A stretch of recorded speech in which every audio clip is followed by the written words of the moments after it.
Okay, so what do we understand by auxiliary verb? There are so many students who believe that auxiliary verbs is rm, was, were. They are not wrong. Okay, they are not wrong, but the way which we need to understand it should be clear, right? So I'm just giving you some examples. For example, I am characterizing it into 3 types. First one is to be, second is to have, and third is to do. Okay, so here we have the things which we need to discuss. Be, have, do. Okay, so be से क्या क्या, इसका आगे का क्या क्या version बनता है बी से.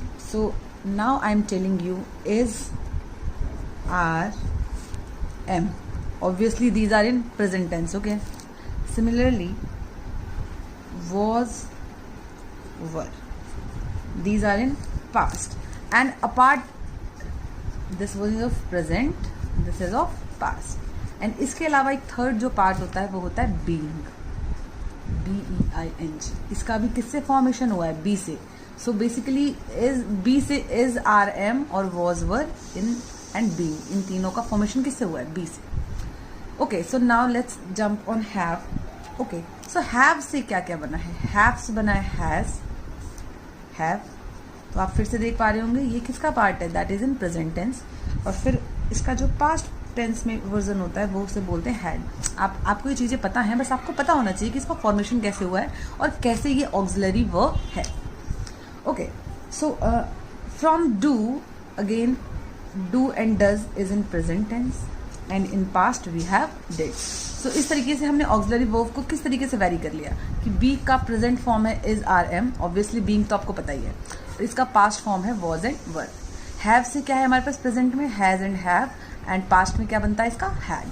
और डू से क्या बनता है? Do, does. और इसका पास्ट में क्या है? Did. These are the auxiliary verbs. इसके अलावा आपको पता ही है मोडाइल ऑक्सिलरीज होते हैं, जो एक अपने आप में एक कंप्लीट टॉपिक है और इसको हम फिलहाल इस वीडियो में डिस्कस नहीं कर सकते. बस मैं आपको इन्फॉर्मेशन के लिए बता देती हूँ कि जैसे will, must, should, obviously, and may, might. There are so many modal auxiliaries, so we will discuss it later. I was discussing about ordinary verbs. आपको मैंने एक नेम बोला था ordinary verb, and may be आपको उस time confusion हुई होगी कि what she is saying, why she is saying about ordinary verb, that is what is that. So I am explaining you.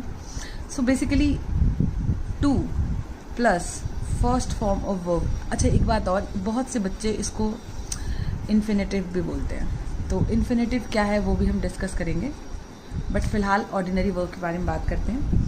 तो इसमें जैसे for example if I say to play, that is also an ordinary verb. और if I say to write, that is also an ordinary verb. तो normal जो भी first form of verb हो साथ में टू लगा हो तो वो क्या है? एक ऑर्डिनरी वर्ब. और नाम से पता चल रहा है ऑर्डिनरी, राइट. अब इनके बारे में हम वन बाय वन